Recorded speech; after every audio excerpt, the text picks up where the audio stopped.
این کتاب‌ها با موضوع حفظ سلامتی بخشیده شده. همه آنها را نوربابا سیدعلیف جمع آورده مطالعه نموده است. در اینجا کتاب‌های پول بریک و ملخف و دیگر کتاب‌های نادر بخشیده به طرز حیات سالم بسیار هستند. اما که نوربابا آنها را مطالعه نموده از روی گفته متخصصان عمل نموده در سن 86 سالگی صحت و بردم می باشد.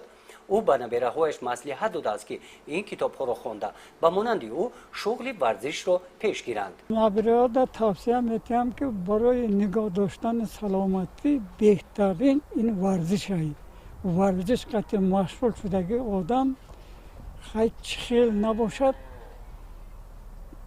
کسل کم می شود. کسل وزن نشده پیشگیری کرده می تواند. نوربابا سیدعلیف 3 مرتبه جراحی یافته باشد هم میگوید که سبب تنصیحتیش این شغل ورزیدن به ورزش می باشد. او افسوس از آن میخورد که این شغل را باید بروقتر شروع میکرد.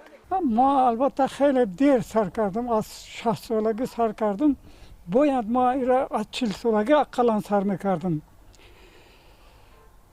چند کسلی ها را از سر گذراندم، زور آمد بعد دویدن و مشق کردن و یا را سر کردم. اما که نوربابا همین طور به ورزش دل بست. 3 سال پیش از چشم مانده باشد هم ورزش را ترک نکرد. میدود در این گوشه حولی منزل استقامتیش با خواهش او برایش میدانچه خردی ورزشی ساختند. گزارش خوجا نظریف خدای نظر ظهورف از ناحیه واسه برای برنامه اطلاعاتی نوید.